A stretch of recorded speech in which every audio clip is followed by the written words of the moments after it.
Back in the 13th century, Dogen Zenji went to China and studied with his Chinese master, Yu Jing. Then he came back to Japan. He's in his early 20s and started a school.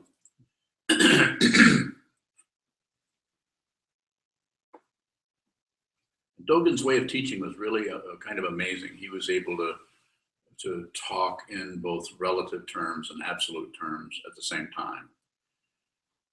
And we're not doing this in Japanese or Chinese, but even the translations, if they're good, the original intent of what he's saying still comes to us and still kinds of startles us out of our, I don't know if I want to say complacency, but out of our fixation on the way this world works. This world does not, there is relative truth, and we tend to hook into that and like that and are fooled by thinking, we can get control of this somehow. Nah. But what you can do is you can slow down. Like meditation is just all it is just slowing down a whole lot. Hold very still and watch the deception. Watch what continues to go this way and go that way, appear and disappear. And so I wanted to talk a little bit about, I can quote this, or I couldn't quote it, but I could paraphrase it, but I'd rather read it. Those who have, let me start with this one.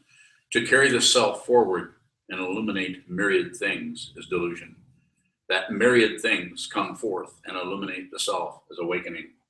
So to carry the self forward is basically what he's saying, is to go out and find the levers and buttons and the gold mines and the fame and fortune, the 8 worldly dharmas of mainly success and failure, gain and loss, those kinds of things. But it's even life and death also. To go out and try to get rid of the negative and increase the positive. And as we see it, as our projections, because we're not actually working with the situation as it is. If we were, we wouldn't be doing much. And this is what he's pointing to. He's saying to actually allow the world to come to you, simple way of putting it. Allow things to come to you, rather than go out and as soon as something happens, immediately start adding on your, to use the fancy word, bullshit. To start adding on your interpretation of everything. Stop interpreting everything. When I say stop, of course you can't stop doing that. But if I say stop interpreting it, what do? You immediately look at the way you interpret. This is called awareness.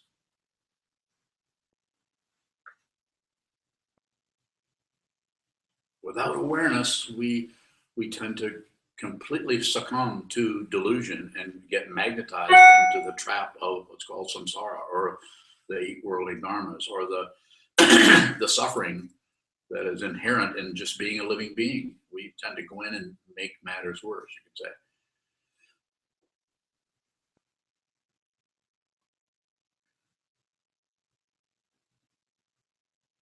So when we step out into that, because we do it based on our preconception of who this is and what this is, and operating out of hope and fear that things will get worse, and hope that we can somehow find the right slot machine. If we can just get that, if we do it all the time. People are doing it everywhere. And the thing that makes it so difficult is society or culture. Our culture supports that. But yeah, well, you gotta have, well, sure, you gotta get an education. No, you don't. What they're saying is you need to buy into the system, into the group agreement, the consensus about how this whole works, which is, of course, the 8 worldly dharma, the 8 worldly structures or truths or whatever. At the same time, we're not trying to get rid of that. We're not trying to say, oh, I'm just gonna live in heaven. I'm just gonna create a heaven for myself. This is more like the approach of the drug user. I like that, heaven. Give me more of that. Difficult. So it takes quite a bit of integrity. It takes quite a bit of intention. It takes a whole boatload of sincerity to actually follow a spiritual path.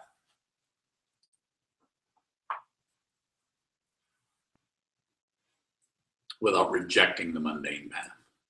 To actually live in enlightenment, to live in the clarity that is already yours. It's already your birthright. It just doesn't involve a self.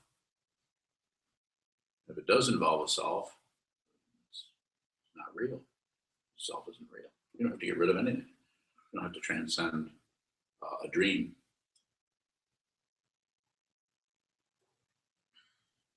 So what does he say? To carry the self forward and illuminate myriad things. In other words, to do things based on your ideas, your projections, your plans for the future, is delusion. That myriad things come forth and illuminate the self as awakening. And this is referring to stop meddling with everything. Let whatever this life is for you actually appear. Give it the benefit of the doubt. Give the reality that is coming to you through your sixth sense fields the benefit of the doubt. I wish there was another phrase than that one. If you have one, I'd love to hear it. In other words, rather than to immediately lay thoughts on it, immediately. Have you noticed how we do that? Anything that occurs, this occurs, if I do this, you start to have thoughts about what's going on, interpreting it. Well, he's doing it because it's because he thinks he's the king, so he's waving his scepter. Anybody thinking that? No, but you might think it might be as simple as what the hell are they doing that for? Or why is this? Or what is that made of? Or I wonder if he made that. Or on and on. We can't resist. And it is not about stopping that. It's not about stopping anything. It is about being very clear about that. If you're clear the way you keep stepping into and making a mess of things based on hope and fear, if you're clear the way you do that, you don't have to stop. You will back away from it naturally as you back away from a bonfire. So it isn't quite so hot. But if you're operating out of delusion, you think going in first,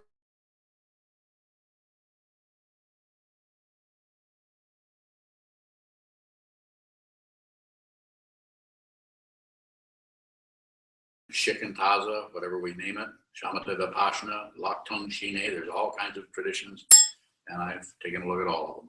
Well, there's 3 or 4. But I'm saying they're just ways of doing what? Almost all of them are ways of just stopping, holding still, and observing. And by doing that, you're training your mind, you're training your whole body-mind complex, this matrix we call a human being, to slow down. Reduce a little bit of the speed that's in an aggression and passion, aggression, ignorance that is in the 3 poisons that are involved in this 3-ring circus that's going on here. Passion, aggression, ignorance. What else does he say that I like? Those who have great realization of delusion are Buddhas. Those who are greatly deluded about realization are sentient beings. He says a lot more there, but I'll comment on that. It's interesting that if you're actually clear about delusion, you're a Buddha. If you're clear what delusion is, you're a Buddha. And if you're a Buddha, you don't necessarily know it. I think he says that here too, much better than I do. When Buddhas are truly Buddhas, they do not necessarily notice that they are Buddhas. However, they are actualized Buddhas who go on actualizing Buddha. Actualizing. Genjo koan, they go on actualizing it. They don't have to be like a, let's see now, how do I be more Buddha-like? That's more about the path. Ground, path, fruition. Ground is suffering or confusion. I don't like this. I want to get out of this. You run into the spiritual path, or you run into someone who teaches this, and they say this is the path. And if you have a connection with them, there's a spark there or something, then you may find that you have to go and actually waste your time looking at a wall because that guy said so, or the tradition says so, or what this represents to you, or your preconception, because that's how you get in this, is with preconceptions. But this is like a big lab for working with preconceptions in a way that shows what they are, not to get rid of them. You don't have to get rid of anything. And it is more about including. Shoka. What is being clear about delusion? Really realizing how screwed up you are and not doing anything about it. Usually we want to kind of cover that, and we don't want people to quite see how crazy we are. You notice? Don't do anything with it. If you do anything with it, that's just more self-centeredness. It's very, very subtle because it's dealing with what? Plus and minus. And what plus and minus is. Plus and minus. Plus is not separate from minus. Delusion is not separate from Buddhas or clarity. But if you're clear about delusion, then you're no longer at war with anything, including your own craziness, including everybody else's craziness.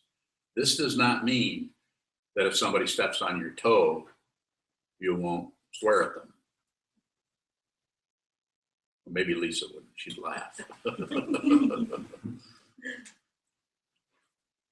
So it comes down to just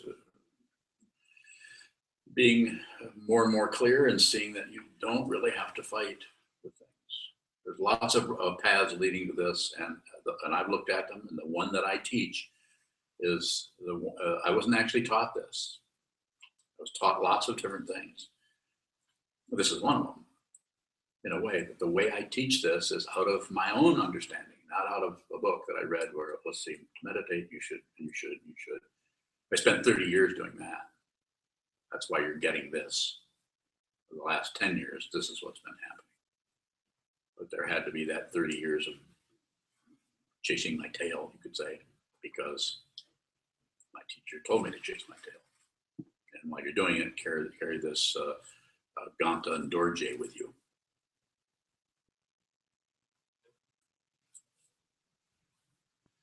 And don't misunderstand, I'm not making any evaluation or comment on Tibetan Buddhism. Maybe a comment. There's a whole lot of structure there that you may need to go through, or you may not. If you're here listening to me, you probably don't. But there again, you should trust yourself. This is not a sales pitch. If everybody got up and left the room, I'd go home and watch Netflix. Yes. What is trusting yourself? Trusting yourself, as I've said many, many times in different ways, the basic way that I like to say trust yourself is to trust the space in which things occur. Thoughts, emotions, trust the space. Do not believe the thought patterns. They're all lies. They're all relative truth. They're lies, all dressed up. And it's like watching a stage and believing the play. It's not true. But you have to actually see it. You can listen to me say it and say, yeah, I kind of see that. I kind of see things aren't real. I kind of see things that are dreamlike.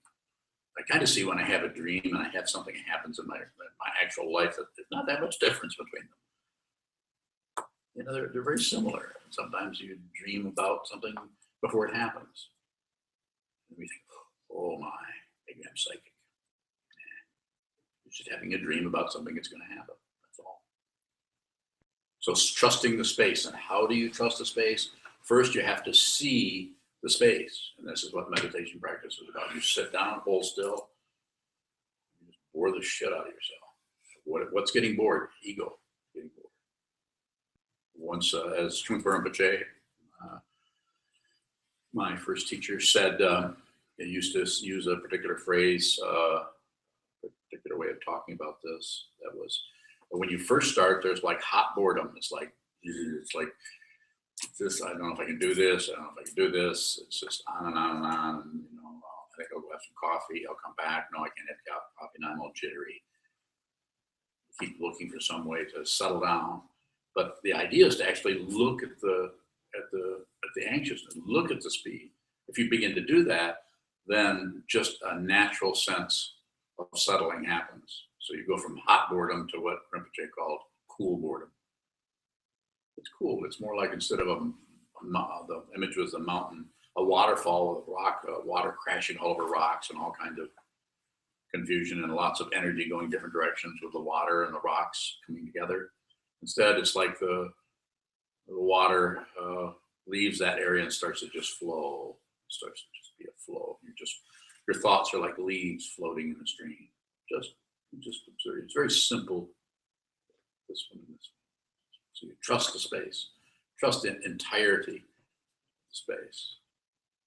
And in that way, if something in there needs to be done, you're there, something needs to be done, you won't be able to resist it. It's called choicelessness. You don't when this begins to occur, all decisions stop. You don't have to make any decisions anymore. Decisions are about relative truth, buying into that there's good things and bad things. Or art, sorry. More about the space, or about what rises in the space? Not yet. Okay, so when you do that, what happens is, because thoughts are so magnetic and grab our fear, that we're in the space, somewhat, and that happens more and more. But then certain kinds of thoughts arise that have tremendous amount of Velcro on them, or tremendous amount of honey. You might not like honey, so sucralose. Trying to trick them that this is healthy for you. It's good for you. This is stevia. Stevia loves you. Come here.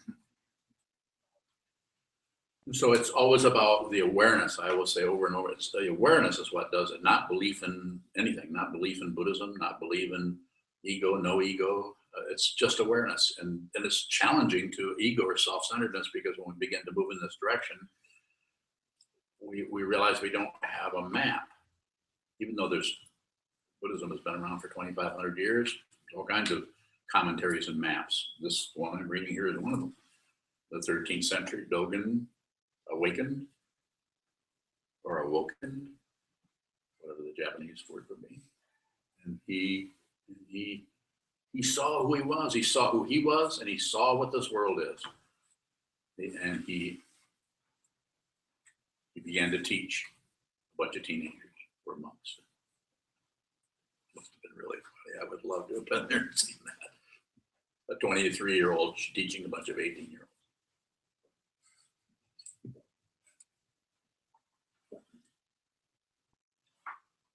But it looks like, if you go back and read Dogen, it looks like his realization was genuine. There's a kind of confidence that shines out of those pages that it's amazing.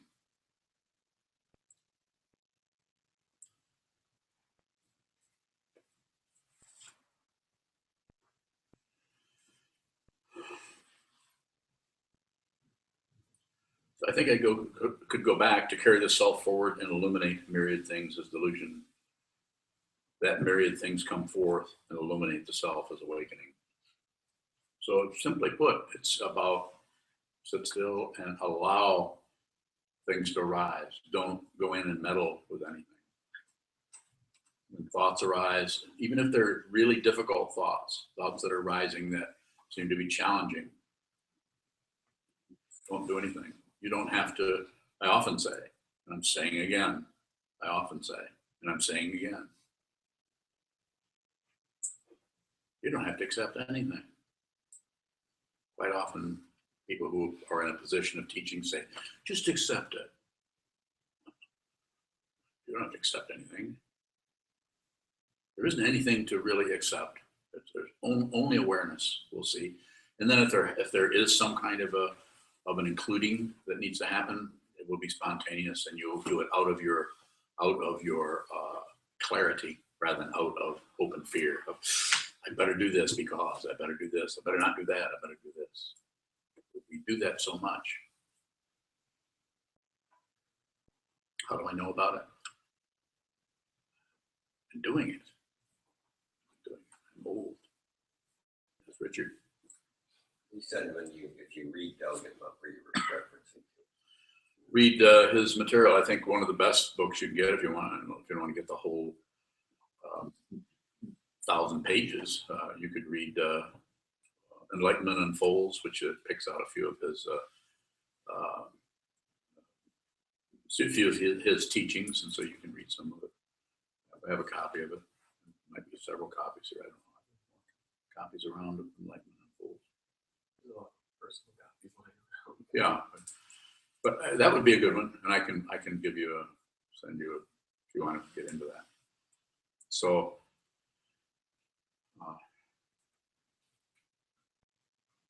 his ability to speak in a relative way, and then to speak in a relative way that really reveals, if you're ready for it, if you're ready to contemplate it, if you're ready to have your whole world tipped upside down, which is what meditation practice is preparing you for, preparing you to actually have a transformation at the base of consciousness, which is traditionally called the Alaya Vijnana, the eighth consciousness in the Yogacara tradition, that actually way down deep, to use a relative image, there is a belief that you are someone.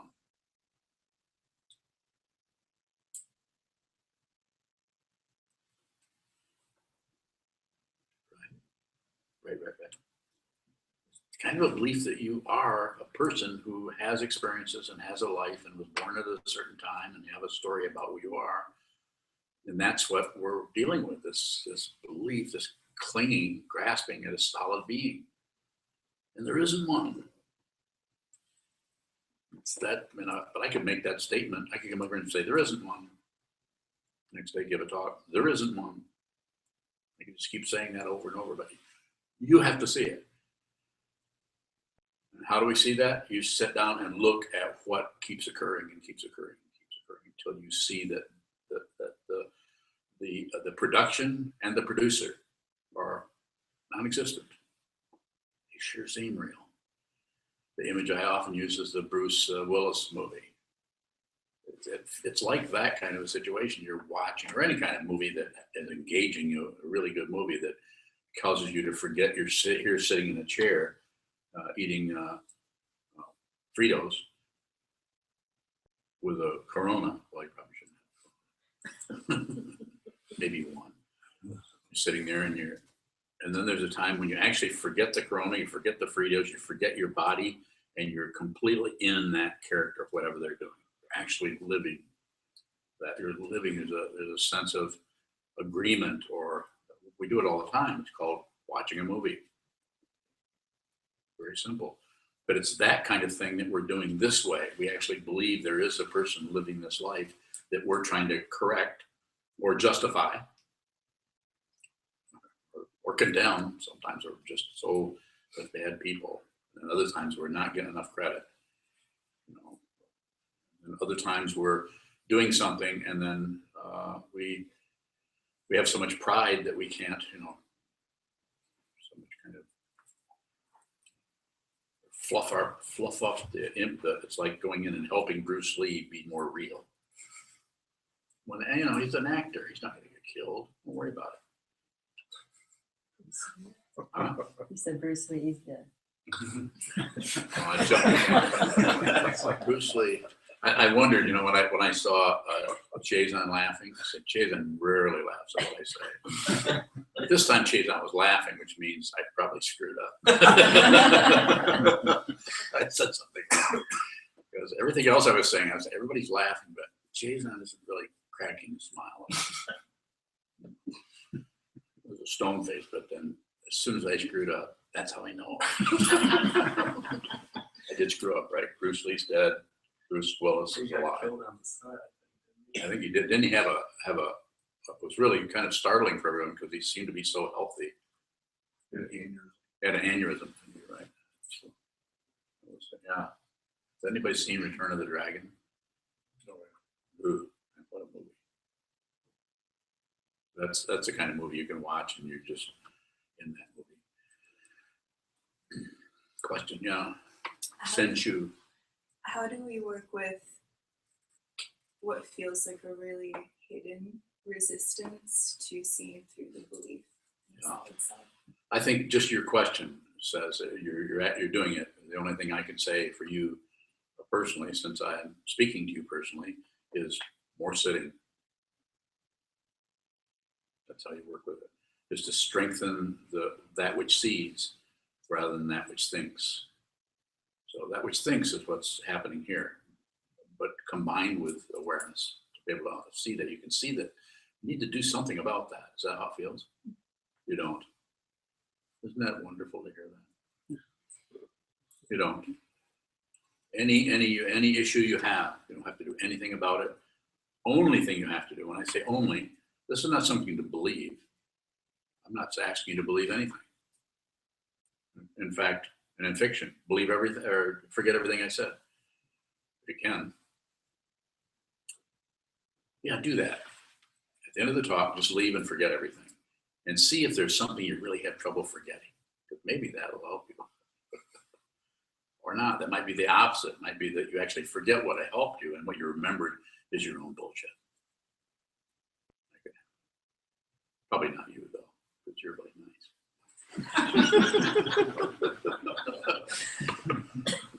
I like that though. Senchu's Dharma name is hidden treasure. So there's your Dharma gate. Dharma gates are without number. I vow to enter them all. Your Dharma gate is you. And for each person here, the very difficulty that you would like to reject, to get rid of, that's your Dharma gate. Don't abandon your children. Don't abandon anything. Even if other people are saying, you really need to, you should, don't listen to anybody. Don't even listen to me. Well, a little bit. So what if you're working with a behavior that seems to be destructive to yourself and others? How then do you sit with that?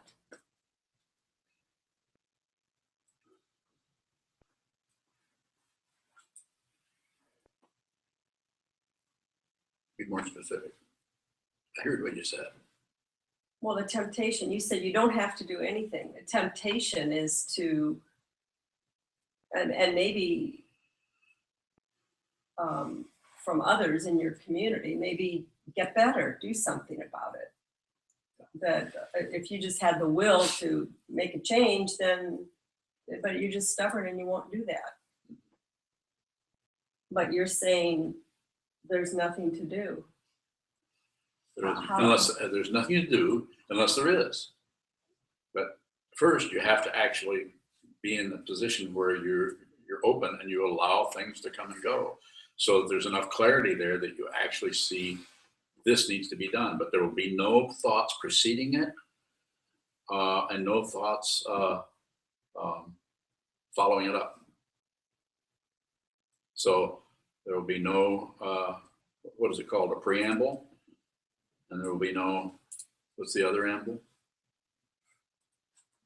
Sequel. There'll be no preamble or sequel thoughts. There'll be just that, because you're no longer separate from your world. You settle down and you become genuine. You actually trust yourself, because you are not separate from the space that I was referring to when I was responding to. You're not saying you're this, but you're also not. You're not this. You're not rejecting anything. You are this space.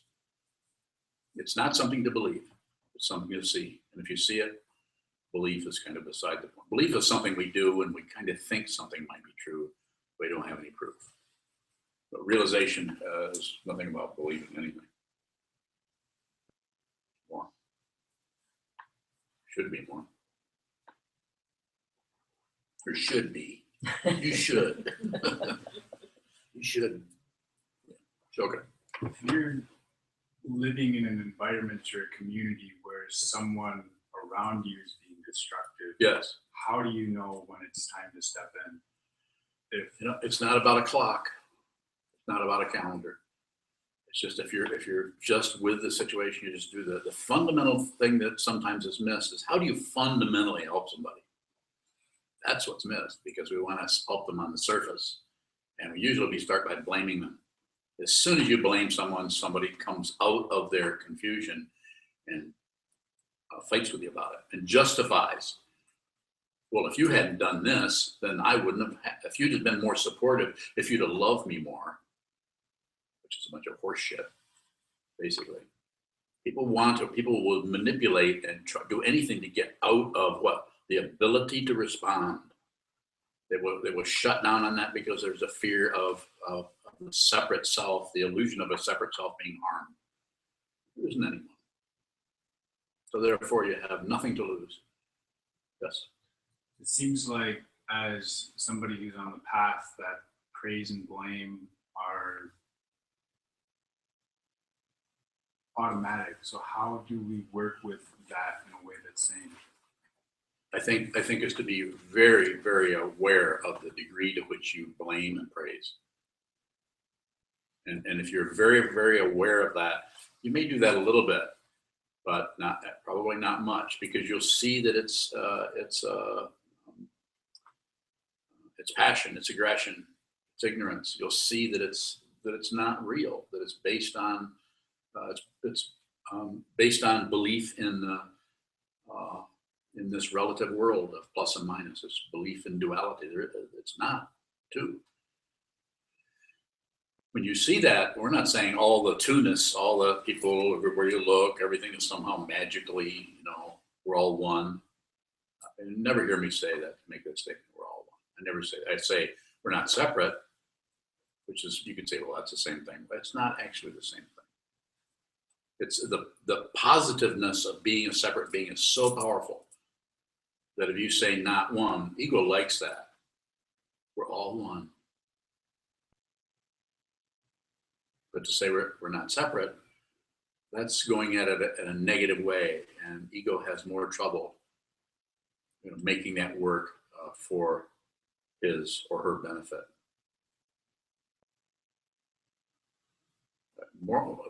Help me bring this out. If you have questions about this, I don't think I'm being very clear about it, but you could help us. We could do this together. You could ask questions that would bring this out more. The harder, the better. When I say hard, I'm not saying trying to make a fool of me. I'm already a fool. I already volunteered to be completely foolish. That's how I can do this. Sir. So this saying all one, or believing all one, whatever, is that enforcing egos? It gives ego something to be, so this ego gets It gives well, we're all one. Whereas if you say not separate, then we're saying, well, then there's more about, well, how is it we're not separate? Rather than we're all one. How is it that we're not separate? Because this pays more attention to the actual feeling of being separated. There's more of an awareness of that. And there's more of you could say a promotion of investigation. We're all one sounds final. We're not separate, or nothing is separate, is more about seeing the parts and seeing how are all these obvious parts, these people are so different life paths, different beliefs, different ideas. Wow. It's just, the children of family are so different from each other. It's just amazing they have the same mother and father. But their whole thing about the way they live. They might pick up a few things, but not as much as you would think from that. It seems to be so different, yes. Two questions, one from Sokuzan and one from Maggie. Yeah. Sokuzan asks, you usually use the word allow or let, but here you've used both today. Then she quotes, let myriad things illuminate the self. Her question is, what is the way to allow or let when functioning off the cushion? And that is to see the way in which you can do that. See the way in which you can't do it. the way you're not letting it, to see the way you keep clinging, to see the clinging. It's very embarrassing to walk around in this milieu of human beings who are shut down on everything, and you have to be the one that has to see all of your dirty laundry all the time hanging out in front of you. If your pride is getting hurt, or if you're somehow being offended by someone else, do nothing with it. Then, and she says another way to ask is, how can you allow without going towards?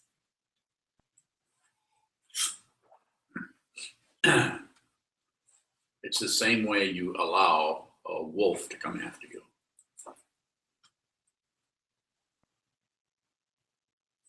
So you actually allow the danger to come towards you. That's how you allow it. You don't kill it. You don't run away from it. You don't slam the door on it.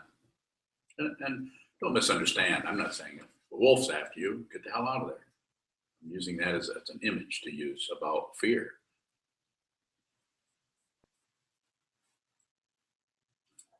You know, we have things that are really, really scary for us. Really, we're really afraid of them. So that would be the place to work on that. If there's a lot of sitting meditation happening, a lot of shikantaza, where the awareness, just a relative way of talking about it, is getting stronger, so the awareness starts to move out in front of the thought patterns and the hope and fear, then there's a lot more courage, because you're actually there with what's happening, rather than you're behind your thought patterns and you're projecting onto the world. Oh, well, this is good, this is bad, I like this, I don't like this, they shouldn't do this, I should do this. This is a good thing over here, but this over here I'm not going to do. Yak. We're not talking to ourselves about it, then we're talking to someone else. Shut up. What? I'm sorry. When I say shut up, I'm saying see the way you continually, when you walk out of this room and you walk to the parking lot or whatever, notice the way you have a constant comment going on everything. See if you can walk 50 feet without necessarily encouraging the commentary. Because if you don't encourage it, it won't happen. If you don't fuel it through what? Hope and fear. Hope for something better. Hope to understand something. I'm kind of talking in circles here. Every time I read Dogen, I start to get dizzy. And then Maggie's question. Yes. How would this work when not sitting? The illumination by myriad things. The illumination by myriad things, as I understand what he's referring to, and because I don't understand what he said, I only understand what he's referring to, and that is something is coming toward you, and if you project onto it your ideas about it, then you can't see its light. But if you don't do anything with it, you just see it. You see its color, its texture, its sound. Then it starts to light everything up, no matter what it is. You just see that this is an incredible situation that we're in, sometimes called ordinary magic. Trump Rinpoche used to refer to this as ordinary, but it's completely, amazingly magical at the same time. Even boredom is interesting, yes. What is disappointment? Not getting your way. Not having something that you have expectations of a certain thing and it crumbles. And then you have expectations of something else, and it crumbles. And on the path, it's as has been said by Trungpa, that the path is one disappointment after another until the final disappointment, which is awakening itself.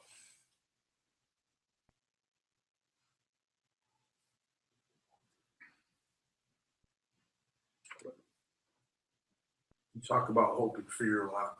I do. So I kind of think about that a lot, I guess. For some reason, when I think about that, my mind seems to turn to things being hopeless. Uh-huh. Can that be true? I think the idea is not to fuel it. Not just once we get on the hopeless, then to just go in a bit and make things really hopeless. Just watch what it does. You'll notice And this old man, hope and fear has risen and fallen away several times already today. Everything's welcome. Sometimes there's hope, and then there's fear, then there's a raccoon comes in. You know what I'm trying to just say that if you're doing nothing, then everything is a Dharma gate, like the four vows. They're endless. Once you understand what this is, then everything is a Dharma gate. But it probably is going to have to start out as your own resistance, your own hidden situation that needs to be looked at. When I say needs to be, only with your permission. I can't teach without your permission. Yes, sir. If you see things as they are, how are things still Dharma gates? If you see things how they are still Dharma gates. No, then you if you're not separate from what is arising, then you just talk to others about it. You don't have any gates to go through. There aren't any gates. Should have another question there. Here's one. Not about that though. That's all right. How do you or can you fundamentally help other people if you're not clear about yourself? Probably can't. People are trying to help. I'm not saying that someone who is fundamentally feeding people and bandaging them and supporting them and all kinds of, or doing whatever aren't helping them. They are. There's a relative kind of situation that's undeniable. But if you have your own issues and problems and your own projections that you have not dealt with, that you keep hiding out from, that you keep assuming that, well, I'm just going to act okay. I'll keep this pile of skeletons over here, and I'll keep the angry wolves back here. And as Kabir said, if you have a loaded gun inside of you, how can you have God? So first unload the gun. Sit down and unload, drop the ammunition, drop all of it, and allow yourself to be vulnerable. Train yourself to just be present and be genuine. Just find out who you are. If you find out who this is, then you don't have to get rid of, change anything. And all these things that I just referred to are illusions anyway. But you don't take your eye off that rattlesnake. And that way, you know that when you're helping somebody, you're not projecting onto them and helping who you think they are. You're actually seeing their need, and you'll know when to help and when not to, and when to say, you might have to handle this yourself. Walk away and understand out of your understanding rather than out of going away and saying, I'm not sure, should I have helped them or should? You'll never say that. If you understand that you're not separate, you don't have any choices. You just serve. In the meantime, how do I not meddle? Look at the wall. And the other thing too, Bailey, is to see that you're meddling. You might have to go through a stage where you're meddling, but you don't know where that's getting its fuel from. The meddling is there. You're in there pushing, pulling, changing, lecturing, scolding, supporting, praising, all those kind of, and you can kind of see that you're not real clear about what you're doing. You have kind of an ideal of helping, which quite a few of us have, and that's one of the ways to train in that is the Maitri Bhavana practice in Buddhism and a Tonglen practice, exchanging oneself for others. I think that's workable. Some people need to be doing that. I don't particularly teach those. What I teach is first make friends with this. If you make friends with this, you don't have any more enemies. You're not separate from them. And you're not being that non-separation may show up as someone saying, help me, help me, help me. And you say, good luck. I got other things to do. And chances are it's going to be that abrupt, but it could be sometimes the very help someone needs is to be dropped and say, you need to see this. You need to see it yourself.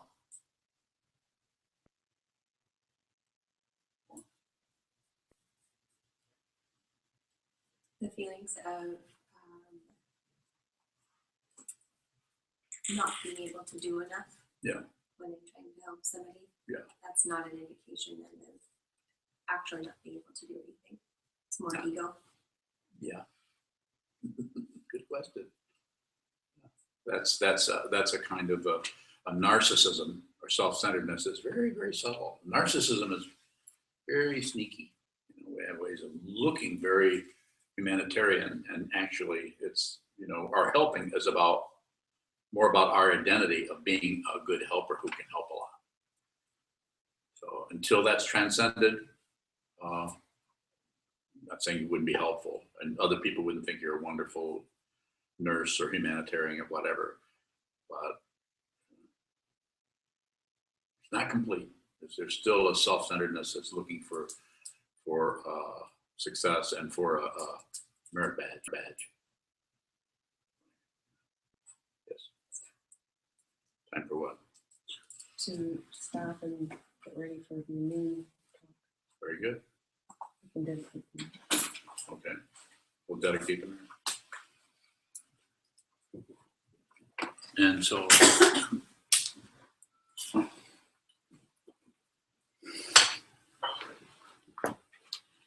we haven't done this way, so I'm not sure exactly what to do next. You have to tell me. May this penetrate into all places, so that we and every sentient being together can realize the Buddha's way. Ji-o-san,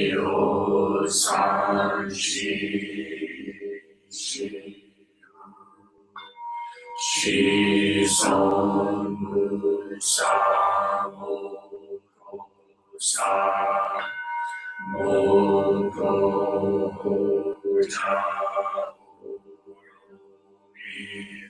The 10 directions, the 3 worlds, all Buddhas, all venerable ones, Bodhisattvas, Mahasattvas, the great Prajna Paramita.